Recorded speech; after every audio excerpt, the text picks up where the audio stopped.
Hi, welcome to ಈಶಾನ್ಯ academy Shivamogga. ನಾನು ಪ್ರಕಾಶ್ ಮಂಡಗಟ್ಟ. ರಾಷ್ಟ್ರಕೂಟರ ಸಾಂಸ್ಕೃತಿಕ ಕೊಡುಗೆಗಳು, cultural contributions of the Rashtrakuta dynasty, one of the most important question in the ancient Indian part. ಈ ಬಗ್ಗೆ ಸಾಕಷ್ಟು ವಿಚಾರವನ್ನು ತಿಳ್ಕೊಳ್ಳೋದು ಪ್ರಯತ್ನ ಮಾಡೋಣ. ನಮ್ಮ ಚಾನಲ್ನ ಲೈಕ್ ಮಾಡಿ, ಶೇರ್ ಮಾಡಿ, ಸಬ್ಸ್ಕ್ರೈಬ್ ಮಾಡಿ, ಜೊತೆಗೆ ಬೆಲ್ ಐಕನನ್ನು ಒತ್ತಿ. ಇದರಿಂದ ನಾವು ಅಪ್ಲೋಡ್ ಮಾಡುವ ಎಲ್ಲ ವಿಡಿಯೋಗಳ ನೋಟಿಫಿಕೇಶನ್ ನಿಮ್ಮ ಮೊಬೈಲ್ಗೆ ಬರೋದ್ರೆ ವಾಚ್ ಮಾಡೋದಕ್ಕೆ ಸುಲಭ ಆಗುತ್ತೆ. ರಾಷ್ಟ್ರಕೂಟರ ಸಾಂಸ್ಕೃತಿಕ ಕೊಡುಗೆಗಳು.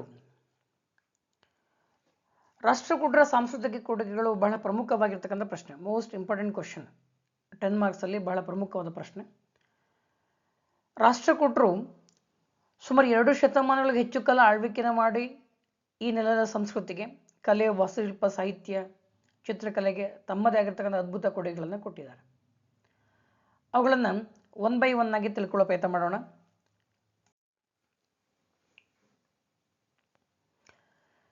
ಮೊದಲನೇದಾಗಿ ಧರ್ಮ.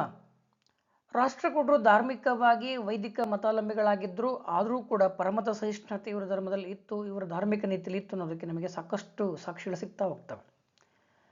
ರಾಷ್ಟ್ರಕೂಟರು ಧಾರ್ಮಿಕವಾಗಿ ಸಹಿಷ್ಣುತೆಯನ್ನು ಹೊಂದಿದ್ರು, ವೈದಿಕ ಮತಾವಲಂಬಿಗಳಾಗಿದ್ದರೂ ಕೂಡ ಇವರು ಜೈನ ಮತ್ತು ಬೌದ್ಧ ಧರ್ಮಗಳಿಗೂ ಕೂಡ ರಾಜಾರ್ಶನ ಕೊಟ್ಟಿದ್ದರು. ಅರಬ್ ಯಾತ್ರಿಕರು ಕೂಡ ಇದನ್ನು ಉಲ್ಲೇಖ ಮಾಡೋದನ್ನು ಕಾಣ್ತೇವೆ. ಇಲ್ಲಿ ಪ್ರಮುಖವಾಗಿ ಮುಂಬೈ ಸಮೀಪದ ಕನ್ಹೇರಿಯಲ್ಲಿ ಬೌದ್ಧ ಸಂಘ ಇತ್ತು. ಮುಂಬೈ ಸಮೀಪದ ಕನ್ಹೇರಿಯಲ್ಲಿ ಇವರ ಕಾಲದ ಪ್ರಮುಖವಾದ ಬೌದ್ಧ ಸಂಘ ಅಥವಾ ಮಠ ಇತ್ತು. ಅದಕ್ಕೆ ಇವರು ಪ್ರೋತ್ಸಾಹ ಕೊಟ್ಟಿದ್ರು ಅನ್ನೋದನ್ನು ಕೂಡ ಉಲ್ಲೇಖ ಆಗುತ್ತೆ ಇತಿಹಾಸದಲ್ಲಿ. ಹಾಗಾಗಿ ಧಾರ್ಮಿಕ ಸಹಿಷ್ಣುತೆ, ವೈದಿಕ ಮತಾವಲಂಬಿಗಳಾಗಿದ್ರೂ ಕೂಡ ಧಾರ್ಮಿಕವಾಗಿ ಅನ್ಯ ಧರ್ಮಗಳನ್ನು ಸಹಿಷ್ಣುತಾ ಭಾವನೆಯಿಂದ ಪ್ರೋತ್ಸಾಹ ಕೊಟ್ಟಂತಹ ಲಕ್ಷಣಗಳು ನಮಗೆ ಇವರಲ್ಲಿ ಸಿಗ್ತವೆ. ಇನ್ನು ಎರಡನೇದಾಗಿ ಸಾಹಿತ್ಯ. ರಾಷ್ಟ್ರಕೂಟರು ಸ್ವತಃ ಸಾಹಿತಿಗಳಾಗಿ ಸಾಕಷ್ಟು ಸಾಹಿತ್ಯ ವಿದ್ವಾಂಸರುಗಳನ್ನು ಅಥವಾ ಕವಿಗಳನ್ನು ತಮ್ಮ ಆಸ್ಥಾನ ಇಟ್ಕೊಂಡು ಪ್ರೋತ್ಸಾಹ ಕೊಡೋ ಮೂಲಕವಾಗಿ ಶ್ರೀಮಂತವಾದ ಸಾಹಿತ್ಯ ರಚನೆ ಆಗೋದಕ್ಕೆ ಕಾರಣೀಭೂತರಾಗಿದ್ದಾರೆ. ಪ್ರಧಾನವಾಗಿ ಕನ್ನಡ ಮತ್ತು ಸಂಸ್ಕೃತ ಎರಡೂ ಭಾಷೆಗಳು ಕೂಡ ಅತ್ಯಂತ ಶ್ರೀಮಂತವಾದ ಸಾಹಿತ್ಯ ಇವರ ಕಾಲಕ್ಕೆ ರಚನೆ ಆಗುತ್ತೆ. ಜೊತೆಗೆ ಕನ್ನಡದ ಮೊಟ್ಟ ಮೊದಲ ಕೃತಿಗಳು ಕೂಡ ಇವರ ಕಾಲದಲ್ಲಿ ರಚನೆ ಆಗೋದನ್ನು ನಾವು ಉಲ್ಲೇಖ ಮಾಡ್ತೇವೆ. ಕನ್ನಡ ಸಾಹಿತ್ಯ ದೃಷ್ಟಿಯಲ್ಲಿ ಬಹಳ ಪ್ರಧಾನವಾಗಿರ್ತಕ್ಕಂಥ ಕಾಲಘಟ್ಟ ರಾಷ್ಟ್ರಕೂಟರ ಕಾಲಘಟ್ಟ. ಇಲ್ಲಿ ಕನ್ನಡದ ಶಿಲಾಶಾಸನಗಳು, ಅವುಗಳನ್ನು ಕೂಡ ಸಾಹಿತ್ಯದ ಒಂದು ಭಾಗವಾಗಿ ಪರಿಗಣಿಸ್ತವೆ. ಹಾಗಾಗಿ ಹಲವಾರು ಕನ್ನಡದ ಶಿಲಾಶಾಸನ ರಾಷ್ಟ್ರಕೂಟ ಕಾಲಕ್ಕೆ ಸಿಕ್ಕಿದ್ದಾವೆ. ಜೊತೆಗೆ ಬಹಳ ಮೋಸ್ಟ್ ಇಂಪಾರ್ಟೆಂಟ್ ಪಾಯಿಂಟ್ ಏನು ಅಂದರೆ, ಕನ್ನಡದ ಮೊಟ್ಟ ಮೊದಲ ಕೃತಿ ಶ್ರೀ ವಿಜಯನ ಕವಿರಾಜ ಮಾರ್ಗ ಇವರಲ್ಲಿ ರಚನೆ ಆಗಿತ್ತು ಇವರ ಕಾಲದ.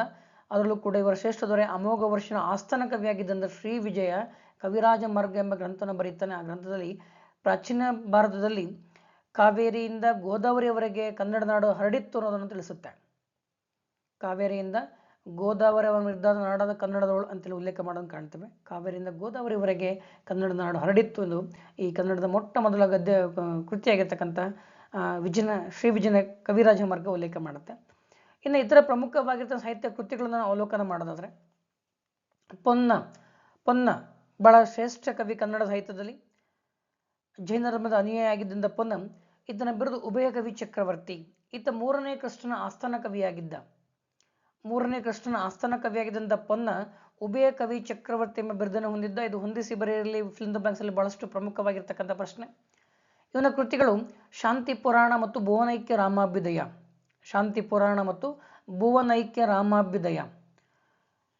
ಇನ್ನು ಕನ್ನಡದ ಮತ್ತೋರ್ವ ಶ್ರೇಷ್ಠ ಕವಿ ಪಂಪ. ಈತನನ್ನ ಕನ್ನಡದ ಆದಿಕವಿ ಅಂತಲೇ ಕರೆಯಲಾಗುತ್ತೆ. ಈತನ ಕೃತಿಗಳು ವಿಕ್ರಮಾರ್ಜುನ ವಿಜಯ ಮತ್ತು ಆದಿಪುರಾಣ. ವಿಕ್ರಮಾರ್ಜುನ ವಿಜಯ ಮತ್ತೊಂದು ಹೆಸರು ಪಂಪ ಭಾರತ ಅಂತ ಕೂಡ ಕರೀತೇವೆ. ಈ ವಿಕ್ರಮಾರ್ಜುನ ವಿಜಯ ಮತ್ತು ಆದಿಪುರಾಣ ಎಂಬ ಗ್ರಂಥಗಳನ್ನು ಬರೀತಾನೆ. ಈತ ರಾಷ್ಟ್ರಕೂಟರ ಸಾಮಂತನಾಗಿದ್ದಂತಹ ಅರಿಕೇಸರಿಯ ಆಸ್ಥಾನದಂಥ ಕವಿ. ರಾಷ್ಟ್ರಕೂಟರ ಸಾಮಂತ ಅರಿಕೇಸರಿಯ ಆಸ್ಥಾನ ಕವಿ ಪಂಪ. ಇನ್ನು ಬಹಳ ಮತ್ತೊಂದು ಪ್ರಮುಖ ಕೃತಿಯನ್ನು ಶಿವಕೋಟ್ಯಾಚಾರ್ಯ ರಚನೆ ಮಾಡಿರ್ತಕ್ಕಂಥ ವಡ್ಡಾರಾಧನೆ, ಹಳೆಗನ್ನಡದ ಮೊದಲ ಗದ್ಯ ಕೃತಿ ಅಂತ ಕರೆಸ್ಕೊಂಡಂತಹ ಶಿವಕೋಟ್ಯಾಚಾರ್ಯನ ವಡ್ಡಾರಾಧನೆ ಕೂಡ ರಾಷ್ಟ್ರಕೂಟ ಕಾಲದ ಪ್ರಮುಖ ಕೃತಿ. ಇನ್ನು ಸಂಸ್ಕೃತ ಸಾಹಿತ್ಯ. ರಾಷ್ಟ್ರಕೂಟ ಕಾಲಕ್ಕೆ ಕನ್ನಡ ಸಾಹಿತ್ಯ ಮಾತ್ರ ಅಲ್ಲದೆ ಸಂಸ್ಕೃತ ಭಾಷೆಯಲ್ಲೂ ಕೂಡ ಶ್ರೀಮಂತ ಸಾಹಿತ್ಯ ರಚನೆ ಆಗುತ್ತೆ. ಅದನ್ನು ಅವಲೋಕನ ಮಾಡಿದರೆ ಶಾಕ್ತಾಯನನ ಶಬ್ದಾನುಶಾಸನ, ಮಹಾವೀರಾಚಾರ್ಯನ ಗಣಿತ ಸಾರ ಸಂಗ್ರಹ, ಅಮೋಘ ವರ್ಷನ ಪ್ರಶ್ನ ರತ್ನಮಾಲ. ಅಮೋಘ ವರ್ಷ ಈ ಸಂತತಿಯ ಶ್ರೇಷ್ಠ ದೊರೆ. ಇದು ಸಂಸ್ಕೃತ ಭಾಷೆಯಲ್ಲಿ ಪ್ರಶ್ನೋತ್ತರ ರತ್ನಮಲ್ ಎಂಬ ಗ್ರಂಥ ರಚನೆ ಮಾಡಿದ್ದಾನೆ. ಹಾಗೆಯೇ ಮತ್ತೋರ್ವ ಶ್ರೇಷ್ಠ ಕವಿ ತ್ರಿವಿಕ್ರಮನ ಮಾದಲಸ ಚಂಪು ಕಾವ್ಯ.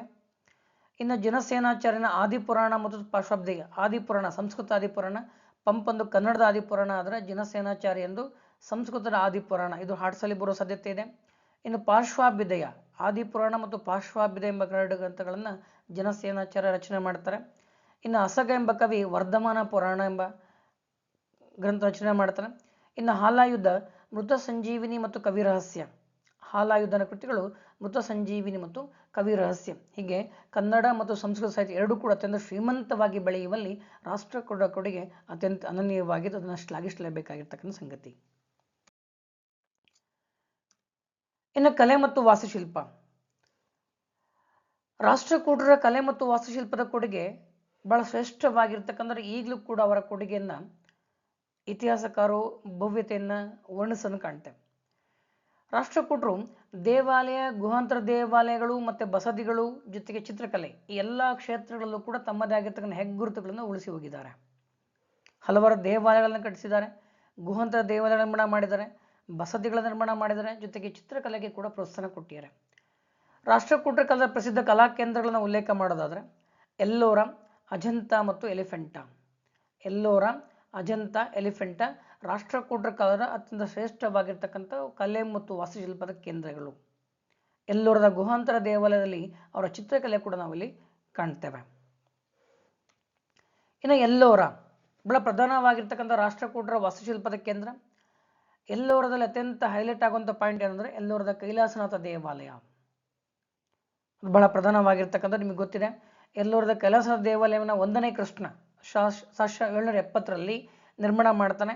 ಸುಮಾರು 164 ಅಡಿ ಎತ್ತರದ ದ್ರಾವಿಡ ಶೈಲಿ ಇರತಕ್ಕಂಥ ಒಂದು ಪ್ರಮುಖ ದೇವಸ್ಥಾನ. ಇಲ್ಲಿ ರಾವಣ ಕೈಲಾಸ ಪರ್ವತನ ಎತ್ತುವ ದೃಶ್ಯ ಅತ್ಯಂತ ಮನೋಜ್ಞವಾಗಿದೆ. ಆ ಕಾರಣಕ್ಕಾಗಿಯೇ ಈ ದೇವಾಲಯವನ್ನು ಕೈಲಾಸನಾಥ ದೇವಾಲಯ ಅಂತೇಳಿ ಕರೆಯಲ್ಪಟ್ಟಿದ್ದಾರೆ. ಜೊತೆಗೆ ಈ ದೇವಾಲಯವನ್ನು ಡಾಕ್ಟರ್ VS ಸ್ಮಿತ್ ಎಂಬ ಇತಿಹಾಸಕಾರ ಕೈಲಾಸನಾಥ ಏಕಾದಶಿಲ ದೇವಾಲಯ ಜಗತ್ತಿನ ಅತ್ಯದ್ಭುತ ಕಲಾಕೃತಿ, ಕೈಲಾಸನಾಥ ದೇವಾಲಯ ಜಗತ್ತಿನ ಅತ್ಯದ್ಭುತ ಕಲಾಕೃತಿ ಅಂತೇಳಿ ತಮ್ಮ ಅಭಿಪ್ರಾಯವನ್ನು ವ್ಯಕ್ತಪಡಿಸ್ತಾರೆ. ಆ ಕಲೆಯ ಶ್ರೀಮಂತಿಕೆಯನ್ನು, ವಾಸ್ತುಶಿಲ್ಪದ ಭವ್ಯತೆನ ವರ್ಣಿಸೋ ಕೆಲಸವನ್ನು ಡಾಕ್ಟರ್ VS ಸ್ಮಿತ್ ಮಾಡಿದ್ದಾರೆ. ಇನ್ನು ಎಲ್ಲೋರ ಏನು ಮಹಾರಾಷ್ಟ್ರದ ಔರಂಗಾಬಾದ್ ಜಿಲ್ಲೆಯಲ್ಲಿ ಇದೆ, ಅಲ್ಲಿ ಸುಮಾರು 16 ಗುಹಾಲಯಗಳಿದ್ದಾವೆ. ಅದರಲ್ಲಿ 5 ಹಿಂದೂ ಧರ್ಮಕ್ಕೆ ಸೇರಿದ್ದಾವೆ, ಉಳಿದು ಬೇರೆ ಬೇರೆ ಧರ್ಮಗಳಿಗೆ ಸೇರನ್ನು ಕಾಣ್ತೇವೆ. ಜೊತೆಗೆ ಈ ಎಲ್ಲೋರ ಇತರ ಪ್ರಮುಖ ದೇವಾಲಯಗಳನ್ನು ಉಲ್ಲೇಖ ಮಾಡೋದಾದ್ರೆ ನಾವಿಲ್ಲಿ ರಾವಣ ಗುಹೆ, ದಶಾವತಾರ ಗುಹೆ, ರಾಮೇಶ್ವರ ಗುಹೆ, ದುಮಾರ್ ಲೇನಾ ಗುಹೆ, ಜೊತೆಗೆ ನೀಲಕಂಠ ಗುಹೆ, ಇಂದ್ರಸಭಾ ಮತ್ತು ಜಗನ್ನಾಥ ಸಭಾಗಳು ಕೂಡ ಇಲ್ಲಿ ಕಂಡು ಬರ್ತವೆ. ಹೀಗೆ ಎಲ್ಲೋರದ ಕೈಲಾಸನಾಥ ದೇವಾಲಯ ಮಾತ್ರವಲ್ಲದೆ ಇನ್ನೂ ಹಲವಾರು ಗುಹಾಂತರ ದೇವಾಲಯಗಳನ್ನು ನಾವಿಲ್ಲಿ ಕಾಣ್ತೇವೆ. ಪ್ರಮುಖವಾಗಿ ರಾವಣ ಗುಹೆ, ದಶಾವತಾರ ಗುಹೆ, ರಾಮೇಶ್ವರ ಗುಹೆ, ದುಮಾರ್ ಲೇನಾ ಗುಹೆ, ನೀಲಕಂಠ ಗುಹೆ, ಇಂದ್ರಸಭಾ ಗುಹೆ, ಹಾಗೆಯೇ ಜಗನ್ನಾಥ ಸಭಾ ಇತರೆ ಪ್ರಮುಖ ಗುಹಾಲಯಗಳನ್ನು ನಾವು ಎಲ್ಲೋರದಲ್ಲಿ ಕಾಣ್ತೇವೆ. ಇನ್ನು ಎಲಿಫೆಂಟಾ ಮತ್ತೊಂದು ಪ್ರಮುಖವಾಗಿರ್ತಕ್ಕಂತಹ ರಾಷ್ಟ್ರಕೂಟರ ವಾಸ್ತುಶಿಲ್ಪದ ಕೇಂದ್ರ. ಎಲಿಫೆಂಟಾ ಇದರ ಹಿಂದಿನ ಹೆಸರು, ಪ್ರಾಚೀನ ಹೆಸರು ಗೊರವಪುರಿ ಅಂತ. ಇದು ನೋಡೋದಕ್ಕೆ ತುಂಬಾ ದೊಡ್ಡ ಬಂಡೆ, ಆನೆ ಬಂಡೆ ಆಕಾರದ ಕಾಣ್ತದೆ ಅನ್ನೋ ಕಾರಣಕ್ಕೆ ಪೋರ್ಚುಗೀಸರನ್ನ ಎಲಿಫೆಂಟಾ ಅಂತೇಳಿ ಕರೀತಾರೆ. ಇದು ದೂರದಿಂದ ಆನೆಯ ರೀತಿಯಲ್ಲಿ ಕಾಣೋ ಕಾರಣಕ್ಕೆ ಇದನ್ನ ಪೋರ್ಚುಗೀಸರು ಎಲಿಫೆಂಟಾ ಅಂತ ಕರೀತಾರೆ. ಹಾಗಾಗಿ ಗೊರವಪುರಿ ಪೋರ್ಚುಗೀಸರಿಂದಾಗಿ ಎಲಿಫೆಂಟಾ ಎಂಬ ಹೆಸರನ್ನು ಪಡ್ಕೊಂಡು ಇವತ್ತಿಗೂ ಅದೇ ಹೆಸರಿಂದ ಅದನ್ನು ಕರೆಯಲಾಗ್ತಾ ಇದೆ. ಎಲಿಫೆಂಟಾ ರಾಷ್ಟ್ರಕೂಟರ ಪ್ರಮುಖ ವಾಸ್ತುಶಿಲ್ಪದ ಕೇಂದ್ರ. ಇಲ್ಲಿ ಅತ್ಯಂತ ಪ್ರಮುಖವಾಗಿರ್ತಕ್ಕಂಥದ್ದು ಇಲ್ಲಿನ ಗುಹಾಲಯಕ್ಕಂತ ಸುಮಾರು 18 ಅಡಿ ಎತ್ತರದ ತ್ರಿಮೂರ್ತಿ ವಿಗ್ರಹ. ಮೋಸ್ಟ್ ಇಂಪಾರ್ಟೆಂಟ್ ಆಗಿರ್ತಕ್ಕಂಥ ಬಹಳ ಪ್ರಧಾನವಾಗಿರ್ತಕ್ಕಂಥ ಸ್ಟ್ಯಾಚ್ಯೂ ಇದು. 18 ಅಡಿ ಎತ್ತರದ ತ್ರಿಮೂರ್ತಿ ವಿಗ್ರಹ.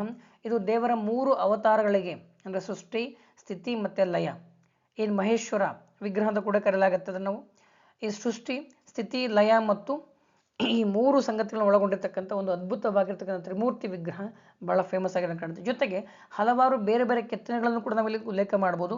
ದ್ವಾರಪಾಲಕರ ಕೆತ್ತನೆ ಇದೆ, ಅರ್ಧನಾರೀಶ್ವರ, ಶಿವ, ಪಾರ್ವತಿ ಇತರ ಉಬ್ಬು ಶಿಲ್ಪಗಳು ಅತ್ಯಂತ ಮನೋಜ್ಞವಾಗಿ ಸುಂದರವಾಗಿ ಕೆತ್ತಲ್ಪಟ್ಟದನ್ನು ನಾವಿಲ್ಲಿ ಕಾಣ್ತೇವೆ ಎಲಿಫೆಂಟಾದಲ್ಲಿ.